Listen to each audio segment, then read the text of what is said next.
So I remember. Today's lesson is I remember a poem by Thomas Hood, ICSE class 9। Treasure chest में है। अभी देखिए इसको हम लोग कंटिन्यू करें। The poet is reminiscent. Reminiscent का मीनिंग जानते हो आप लोग? रेमिनिसेंट का मतलब होता है पुरानी बातों को याद करना। मतलब कभी ना कभी तो ऐसा दौर आता है ना हमारी ज़िंदगी में, जब हम लोग बड़े हो जाते हैं या फिर बूढ़े हो जाते हैं, तो फिर बड़े या बूढ़े होने के बाद हम लोग अपने पुरानी दिनों को याद करते हैं। वो लाइट ऑन कर दो। हम लोग अपने पुराने ज़िंदगी को याद करते हैं। सबसे टॉप में है फर्स्ट। अपने पुराने लाइफ को हम लोग याद करते हैं और उसके बारे में सोच कर हम लोग को बहुत ही अच्छा लगता है।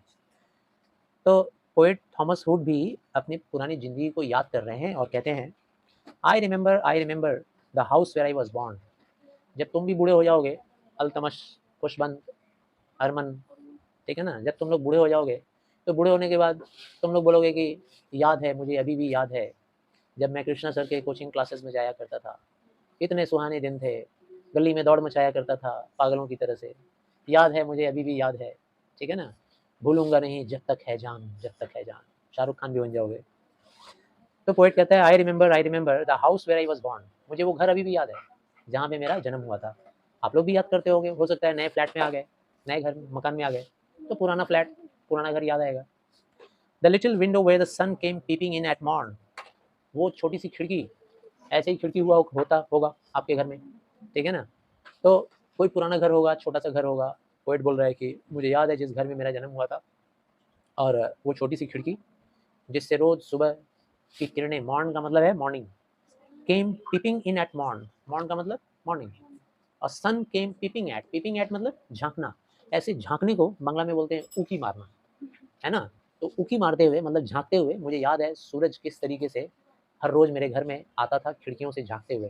खिड़कियों से झांकते हुए मतलब खिड़की से रोशनी आती थी और पूरा रूम रोशनी से भर जाता था। तो ये एक पॉजिटिव सेंस है कि हमारे घर में सूरज चमकता था, सूरज का आशीर्वाद था। He never came a wink too soon. और सूरज कभी भी लेट नहीं आता था मेरे घर। He never came a wink too soon. Too soon का मतलब कभी जल्दी नहीं आ जाता था। अच्छा, उसका कंपैरिजन विंक से किया है, क्यों? विंकिंग कैसे करते हैं? जैसे हम लोग अपनी पलकों को ऐसे करते हैं ना, तो दिस इज अ सिंगल विंक। एक बार पलकें झपकती हैं तो उसको हम लोग विंक बोलते हैं, ऐसे। तो पलक झपकाने का एक सिम मतलब मुहावरा होता है। हम लोग कहते हैं ना, पलक झपकते ही ऐसा हो गया, मतलब यूं चुटकियों में हो गया, पलक झपकते ही। तो पलक झपकने का जितना देर लगता है उतना देर भी सन लेट नहीं करता था, एकदम टाइमली आता था मेरे घर। Nor brought too long a day. और कभी भी सूरज हमारे घर लेट भी नहीं आता था, पहले भी नहीं आता था और लेट भी नहीं आता था, एकदम टाइम पे आता था। But now I often wish the night had borne my breath away. लेकिन अब मैं विश करता हूँ, अब मैं विश करता हूँ मतलब बड़ा होने के बाद हमारे विशेष चेंज हो जाते हैं। हम लोग जिम्मेदारी में इतने बोझ में भर जाते हैं, दब जाते हैं बड़े होने के बाद। बड़े मतलब तुम अपने आप को बड़ा मत समझना, हाइट में बड़ा होने को बड़ा नहीं बोला गया है, मेच्योरिटी में बड़ा होने को बड़ा बोला गया है, ठीक है ना। जैसे मैं बड़ा हूँ, ठीक। जो उम्रदार लोग होते हैं, जिनके कंधे पे बहुत बोझ होता है, बहुत जिम्मेदारियाँ होती हैं, उसको बोलते हैं बड़ा होना। दिमाग से बड़ा होना, क्या सही है क्या गलत है ये समझना बड़ा होना है। तुम जैसे नहीं कि हाइट में 6 फीट हो गए तो अपने आप को बड़ा समझने लग जाओ। दिमाग तो अभी वैसे ही है, बुद्धि वैसे ही है। तो पोएट बोलता है कि अब मैं ऐसा सोचता हूँ, विश करता हूँ, night had borne my breathe away. सोचता हूँ कि अब मेरी ज़िंदगी में सूरज ना आए। बचपन में कितना सुंदर रोशनी से भर देता था मेरे घर को, मेरी ज़िंदगी को। अब मैं सोचता हूँ कि मेरी ज़िंदगी में अंधेरा ही रहे, और अंधेरा मेरी जीवन को लेकर चला जाए। अंधेरा लेकर चला जाए मतलब मेरी मौत हो जाए, ठीक है ना। आई ऑफन विश, मैं अक्सर विश करता हूँ, द नाइट, नाइट का यहाँ पे मीनिंग क्या है? The darkness means death. Had borne my breath away. Borne का मतलब होता है कैरी करना। बियर मतलब carry, bear bore borne, BORN borne मतलब कैरीड अवे। मैं चाहता हूँ कि ज़िंदगी में मेरी मौत मुझे लेकर खूब दूर चली जाए, मेरी सांसों को। फिर से next stanza. I remember the roses red and white. मैं याद करता हूँ उन रोजेज को, उन गुलाब को, जो रेड कलर के भी होते थे और वाइट कलर के भी होते थे मेरे बचपन के दिनों में। मुझे याद है मेरे घर के आजू बाजू में या मेरे घर के गार्डन में मेरे पापा या मेरी मम्मी रोज़ गार्डन उगाए होंगे, और वो रोज़ कैसे थे? रेड थे और वाइट थे। द वायलेट्स, और वो वायलेट भी मुझे याद है, violet is a kind of flower. And that lily cups is also a kind of flower, maybe that we haven't seen in our lifes. We are Indian, most of these flowers are not grown in India many times. So most of the times we haven't seen them. तो imagine कर लीजिए violet एक flower है, lily cups एक flower है. Those flowers made of light. Made of light means they were not made of sunlight. It means here they were all illuminated. They were all brightened up with the light of the sun. सब चमकदार फूल थे. कितना freshness था उसके अंदर, कितनी चमक थी, कितना ब्यूटी था, ग्लैमर था. कौन से फ्लावर में? वाइट फ्लावर में, वाइट रोज में, रेड रोज में, वायोलेट में, लिली कप्स में.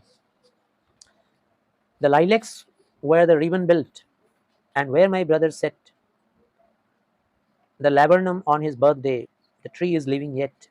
The lilacs were the robin built.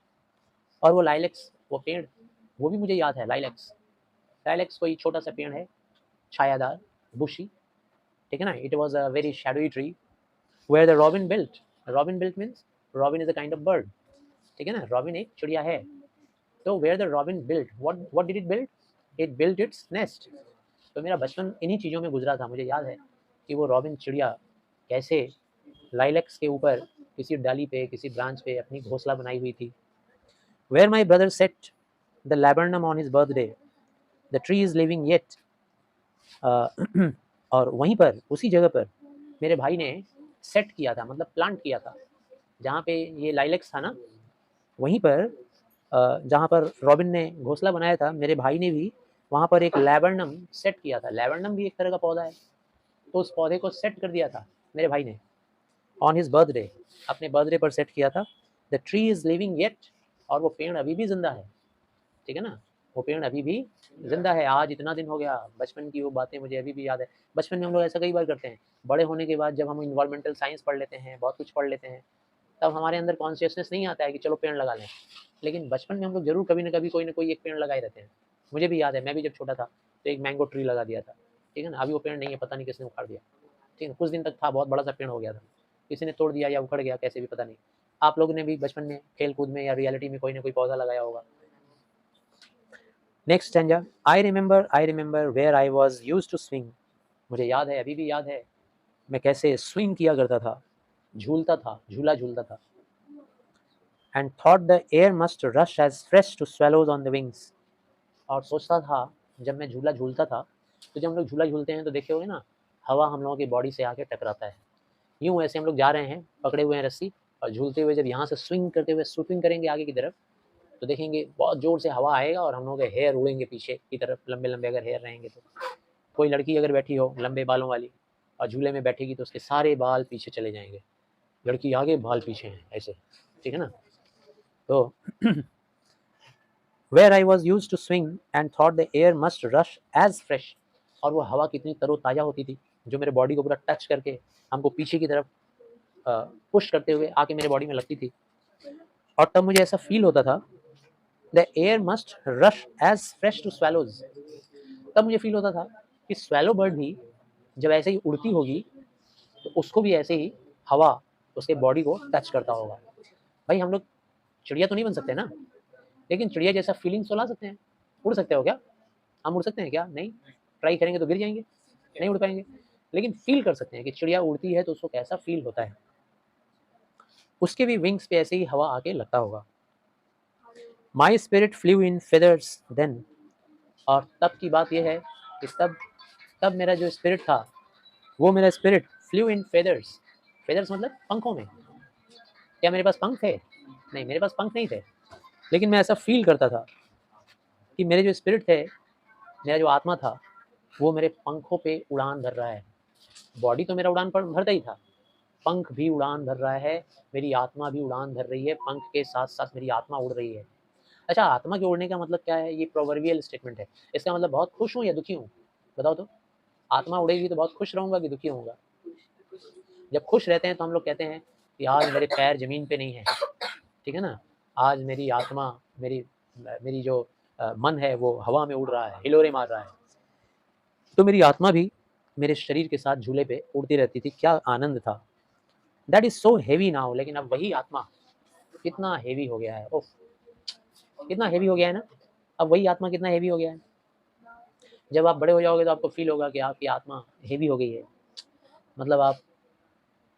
मतलब इतने ज़्यादा अपसेट हो गए हो लाइफ से, डिप्रेस्ड हो गए हो, और इंसान जीना नहीं चाहता है जब बड़ा हो जाता है. तो ठीक है ना, उधर से पत्नी का प्रॉब्लम, बच्चे का प्रॉब्लम, मम्मी पापा, फिर ड्यूटी जो आप जॉब कर रहे हो उसमें कंपटीशन, उसके लिए आपको मेहनत करना है, ठीक है ना, फिर आपकी खुशी चैन तो बस यूँ समझ लो खत्म, वो तो बचपन में ही मिलेगा भाई, ठीक है। जब हम लोग छोटे बच्चे रहते हैं तो क्या फील होता है, जल्दी जल्दी बड़े हो जाते, तब पापा हमारी पिटाई नहीं करते, मम्मी डांट नहीं लगाती, जो मर्जी में आता ऐसे मनी बैग निकालते बटुआ और एकदम खर्च करते, क्योंकि भाई कमा भी तो रहे होते।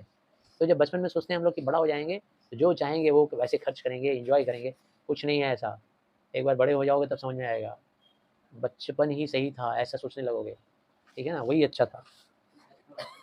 And summer pools could hardly cool the fever on my bro. बचपन में क्या होता था कि जो समर का पूल होता था, पूल मतलब छोटा सा जलाशय जहाँ पे जल होता है, तालाब टाइप का, है ना, तो बचपन में जब कभी बहुत ही हेवी फील करता था तो किसी पूल में जाके डुबकी लगाओ और आनंदित हो जाओ, परम आनंद की प्राप्ति मिल जाएगी, खुशियाँ मिल जाएंगी भाई। अब ऐसा हाल है कि चाहे जितना भी आप कोशिश कर लो, किसी भी स्विमिंग पूल में घुस जाओ, किसी तालाब में, किसी लेक में घुस जाओ, आपका मन सुखी नहीं होगा। आप fever on my bro, bro का मतलब क्या होता है, ये ब्रो, ललाट, ठीक है ना, तो फीवर क्या ब्रो पे ही रहता है सिर्फ, नहीं, यहाँ बोलने का मतलब है कि जब बुखार आता है तो सबसे पहले टेम्परेचर हम लोग को ब्रो पे ही फील होता है, ठीक है ना, हम लोग इसको आईब्रो बोलते हैं, आईब्रो, तो उसी से ब्रो, इमेजिन करो कि ये पोर्शन को ब्रो बोलते हैं, बुखार होता है तो हम लोग इसे ऐसे टच करते हैं, है ना, बुखार है कि नहीं। तो अब मिजाज कितना भी खराब हो, मूड कितना भी खराब हो, और कितने भी हम लोग ठंडे पानी में घुस जाएं तालाब में, अब वो बुखार उतरता नहीं है जो बचपन में उतर जाया करता था। कैसे उतर जाता था, पानी में डुबकी लगाया, मजे ही मजे, फिर से मन खुश हो गया। Next, I remember the fir trees dark and high. मुझे अभी भी याद है वो fir trees, fir trees pine tree के जैसा होता है, पहाड़ वहाड़ों के इलाके में, पहाड़ के इलाके में पाइन ट्री देखे होगे ना, ऐसा होता है ट्रायंगुलर शेप का, नीचे चौड़ा है और फिर ऊपर पतला होते जाएगा, होते होते होते होते एकदम ऊपर पतला हो जाएगा, नुकीला हो जाएगा, पाइन ट्रीज।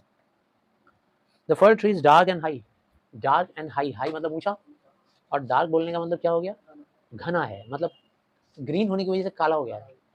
जब बहुत ज़्यादा घना रहता है ना तो ग्रीननेस को दूर से देखोगे तो तुमको कैसा दिखेगा, डार्क ब्लैक दिखेगा, ऐसा दिखेगा। I use to think their slender tops were close against the sky.